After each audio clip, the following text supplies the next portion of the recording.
I can't believe this. Hey, are you hiding something from me? Who exactly are you? President Emily Johnson, who inherited the company from her late father and was desperately supporting it, was unjustly accused and ousted from her position due to Vice President Davis's scheme. Yes, in an instant, she lost everything. She had nowhere to return to. But she wasn't going to let it end like this. For the sake of Emily, I steeled myself and took action. I'll handle this. Leave it to me. Tom, well done. Convincing Mr. Smith was quite the feat many have tried and failed before. No, it was just a coincidence that I understood what Mr. Smith wanted, that's why it worked out. I became the talk of the office for securing a contract for our new product with the difficult Mr. Smith, whom many of my seniors had tried and failed to negotiate with. I work for a mid-sized machinery manufacturer. Since our clients are mostly factories and logistics companies, I visit job sites daily to promote our products. I often negotiate with tough, self-made presidents like Mr. Smith, who was particularly stubborn. It's been almost 3 years since I joined this company. Being a mid-sized company, we're always short-staffed. When I joined, there was only one other person in my cohort. So, there haven't been any new hires since I joined, and I'm still at the bottom. I knew you could do it. As expected from the customer service contest winner. Tom, you could be a lawyer. No way, I can't memorize all those law books. Though I did win the contest, it's not that I have exceptional negotiation skills. I simply enjoy debating and finding a compromise. I've loved debating since I was a kid. Back then, it was mostly arguing for the sake of arguing and picking apart others' flaws, which I found satisfying. In hindsight, I was quite a twisted kid, but at the time, I loved it. I remember my parents saying to me, "You always have a comeback for everything." In middle school, I stopped picking arguments with classmates and instead targeted teachers and high schoolers. If you keep making smart remarks all the time, people will dislike you. As I was pumping air into my bike tire in front of my house, Emily called out from behind. Emily was my childhood friend, the same age as me. We lived 2 houses apart, so we would see each other often. Worry about yourself. No one cares about your cute clothes, so stop wasting your time. Shut up. I can wear whatever I want. It's none of your business. She had a sharp tongue and could be meddlesome, but I admired her for being diligent and hardworking. Her parents run a company, making her a so-called rich girl. As I finished pumping air into the tire and got on my bike to leave, Emily stood there with her hands on her hips, glaring at me. Where are you going? None of your business. You should be studying for the test tomorrow. I'm not as smart as you, so I'll just wing it. Having said that, I pedaled away. If I had studied properly back then, I might have gone to a decent high school, then to a decent college, and gotten a job at a decent company. It's not like I thought I was dumb. I just thought it was foolish and a waste of time to study hard. So, my grades were average. I went to a run-of-the-mill high school, a low-ranking college, and then joined this company.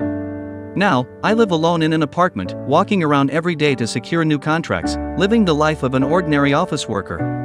In April, after President Anderson's greeting for the new fiscal year, I was preparing to go out when a senior told me there were no new hires this year either. Looks like I'm still at the bottom. Feeling a bit down, I headed out for my sales rounds.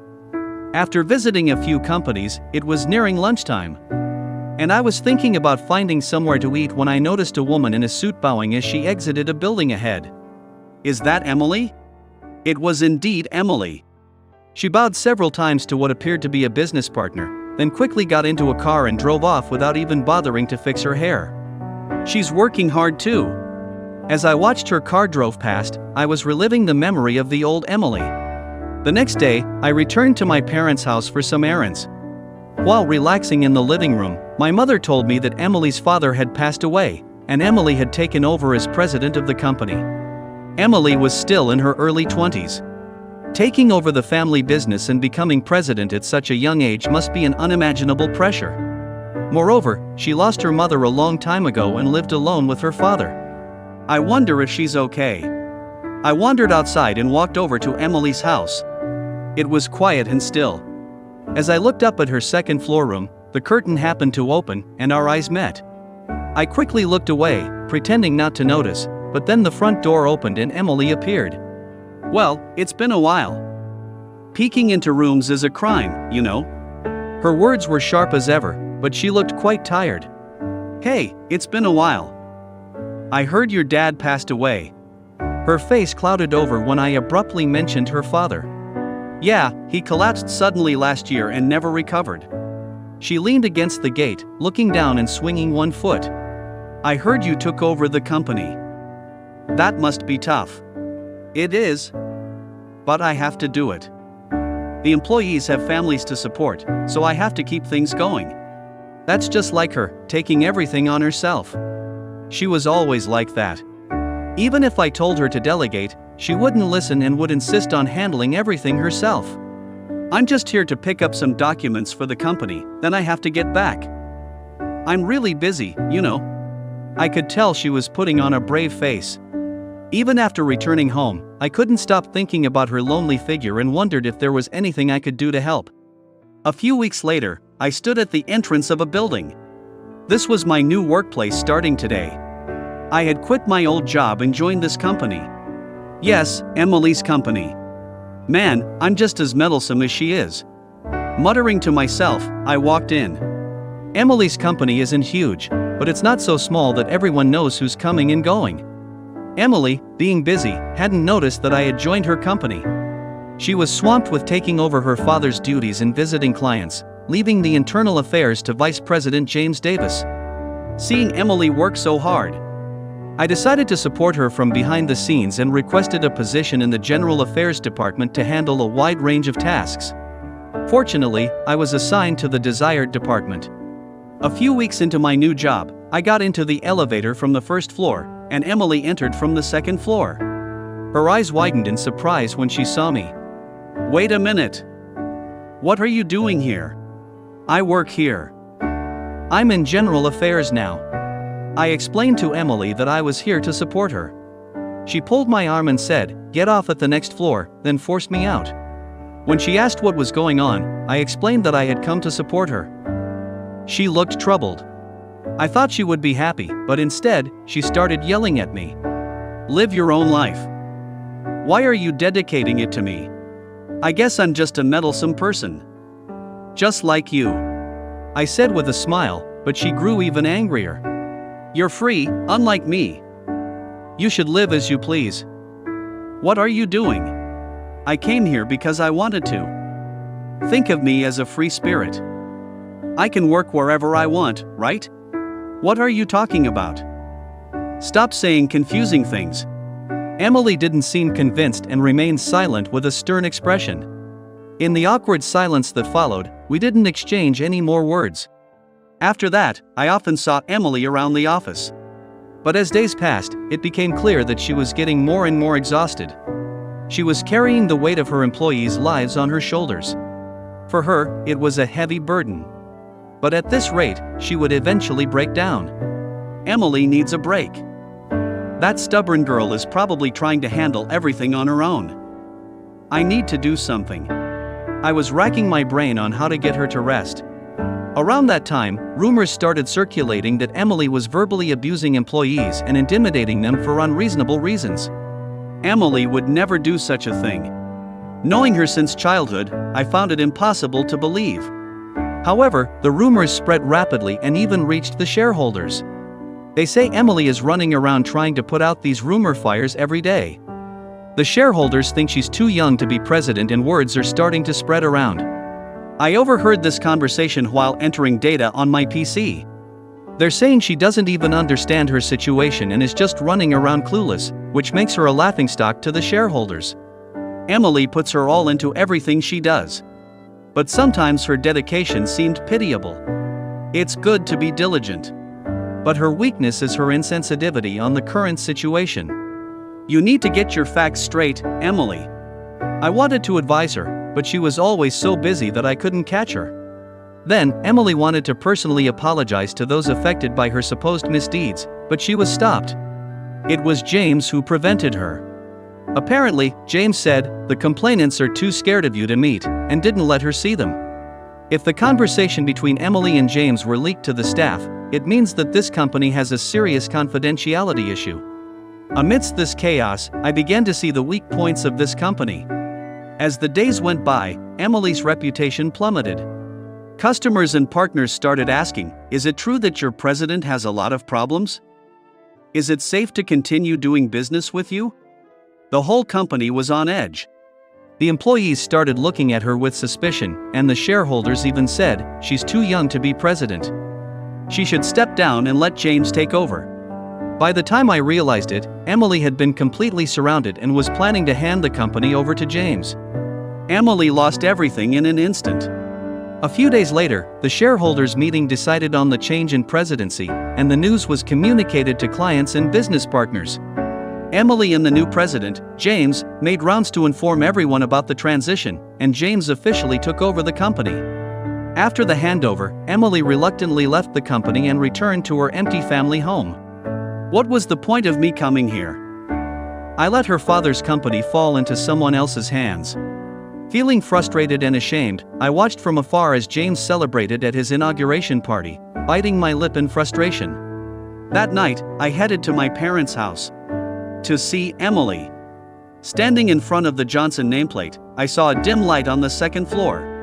I pressed the intercom but got no response. I pressed it again. Yes. After a while, I heard Emily's voice.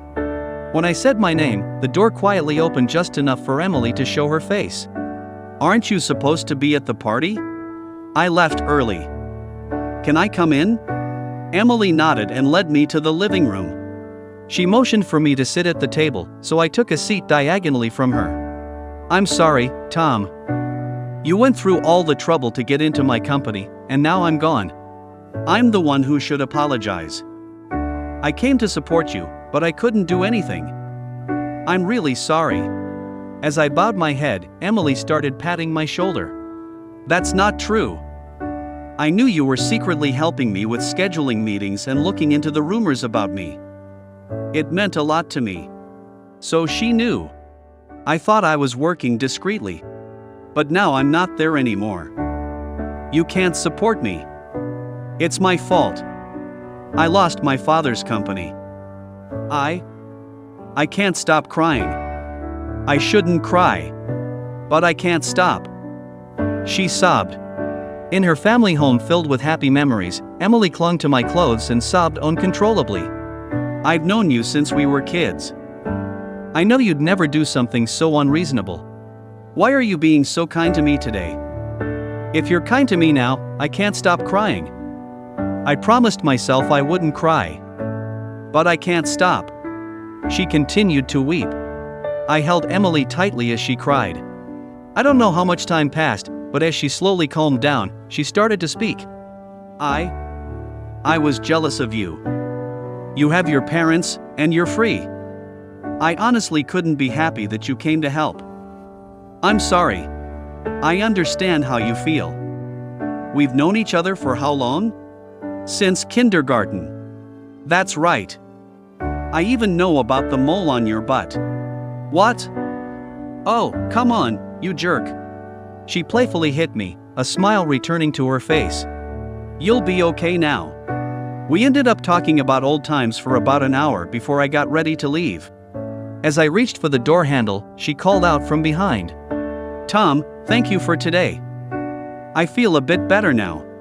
Don't cry after I leave. If you wake up with a swollen face like a meat bun, no one is going to marry you. Shut up.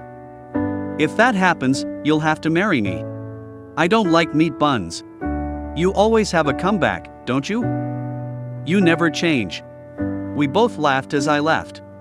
About 2 weeks later, Emily invited me to a cafe. As soon as I arrived, she leaned in and started talking. She said some former employees had come to her. Out of nowhere, they said to her, "We quit that company. You are the only president for us." They proposed starting a new company with her. They said I could follow in my father's footsteps and build a company from scratch with them. Maybe it's not such a bad idea. Emily's eyes shone with a glimmer of hope. In the end, I decided to join her. We were just a few people, but we began preparing to start a new company. However, I still had things to do. I hadn't quit the old company yet. I wanted to find out who was behind the rumors about Emily's unreasonable behavior. My first suspect was the new president, James. He knew that Emily and I were acquaintances because he overheard me telling Emily, "I'm in general affairs now." However, that was also the moment when Emily and I had an argument. So, he probably didn't think that Emily and I had reconciled and were still friends behind the scenes. Seeing me stay despite Emily's departure, he assumed we had completely severed ties, leaving me off his radar. So, I began discreetly gathering information from colleagues and secretaries, keeping an eye on James. Like Emily, James began frequently going out to visit clients and shareholders, becoming so busy that he couldn't keep track of the internal situation. The employees who gathered around Emily were not just any employees, they were key members from the finance, HR, and sales departments.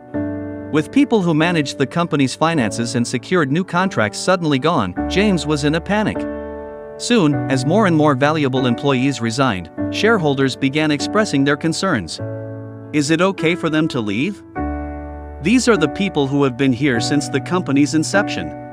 James tried to placate the shareholders by visiting them constantly, but without adequate handovers, the remaining employees were at a loss. The resignations continued, and the company began to lose its ability to function as an organization. I was aware of all this. In fact, I had identified the discontented employees, visited each department, and encouraged them to take action. Eventually, I discovered that it was James himself who had been making the abusive remarks. All the complaints directed at Emily had been redirected or fabricated by James. Additionally, James had been meeting with the shareholders behind Emily's back, convincing them that she was too young to handle the responsibilities of a president. When I had gathered substantial evidence and testimonies, James finally realized that I was investigating him. Tom, you're just planning to start a company with Emily, aren't you? I can't trust someone who supports the former president. From now on, you'll work as a janitor. He said this as he informed me of my job reassignment. However, James was unaware that the resigned employees had gathered around Emily. He didn't have the time or capacity to keep track of that. So, I boldly declared, "Yes, that's right. I'm going to start a new company with her." With that, I left the company. A few years later, I heard from a former secretary that James had broken down in tears. The company had finally gone bankrupt. Emily was surprised when she heard the news. Although she knew the company's performance had been declining since James took over, she didn't expect it to actually go bankrupt. It's understandable, though, because I had a hand in its downfall. "Did you do all this?" she asked. "I didn't do anything. I just made sure the shareholders knew about James's wrongdoings." Indeed, I hadn't acted directly. The evidence I painstakingly collected revealed James's misconduct, leading to his self-destruction. My negotiation skills, honed from winning a customer service contest in childhood arguments, were finally put to use in persuading shareholders to distance themselves from James. As a result, we managed to bring the shareholders to our side. It's like you've unleashed your hidden abilities. You're a real hero. Emily smiled. The evidence I gathered included instances of James calling subordinates trash and telling high school graduates to just do the cleaning. He even began restructuring to cut costs. He would abruptly transfer those who refused to be laid off to other departments, forcing them to resign. Due to James's unreasonable actions, the workplace descended into chaos, and the company's performance plummeted. When Emily suddenly disappeared, the business partners, already harboring suspicions, quickly moved to terminate their contracts upon seeing the declining performance. This caused the shareholders' trust to plummet, and then I delivered the final blow by presenting evidence of James's misdeeds. Before we knew it, there was no path left for the company except bankruptcy. Later, Emily told me that James was actually a relative. Her parents felt sorry for James, who had failed to secure a job, and used their connections to get him into the company. Initially, he was just a regular employee. However, due to complaints from colleagues about working with the president's relative, he was given the title of vice president and an office. His duties remained those of a regular employee. Reflecting on the past, Emily said, "My parents' kindness and sympathy for James led to his promotion, and ultimately, the company's downfall. It was partly their fault for being too lenient. The new company Emily established was a job placement service. She wanted to provide an environment where people like James, who struggled to find employment, could secure jobs on their own merit, without being coddled. Emily visited James after his company folded. Long time no see. I started a job placement company. If you'd like, I'd be happy to help you in any way I can. But James refused her offer. No, it's fine. I've realized something important through all this. I understand now how incompetent I really am. Someone like me should start from the bottom. I got carried away and desired a position that was beyond my capabilities. Thank you for taking the time to reach out to me. The bankruptcy changed his perspective. Now, James has returned to his family home and is working part-time at a convenience store nearby. From vice president to part-time worker, it might seem like a fall from grace, but James smiles more now than he ever did before. Everyone has their own way of improving their skills. Some get qualifications, while others, like him, start over from the beginning. What James needed wasn't kindness or sympathy, but to be treated not as a relative, but simply as a new employee. Emily continued to reflect on James's situation, discussing the lessons learned. That doesn't mean kindness and sympathy are unnecessary. Those feelings are important because they help us listen to others sincerely. The issue is how we respond after hearing their stories. When I said this, she smiled and agreed, that's true. But sometimes it's important to clearly express your feelings to the other person. Emily said with a mischievous grin, looking at me. Yeah, if you don't honestly express your feelings, the other person won't understand how you feel, I replied. Especially when it comes to saying I love you. She said, peering into my face. What? When I couldn't respond, she laughed, seems like you can't argue with that. I won today.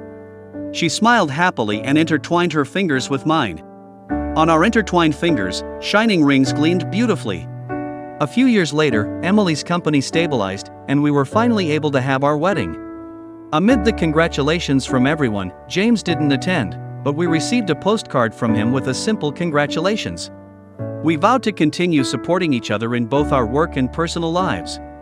Even though we always have a comeback for each other every day.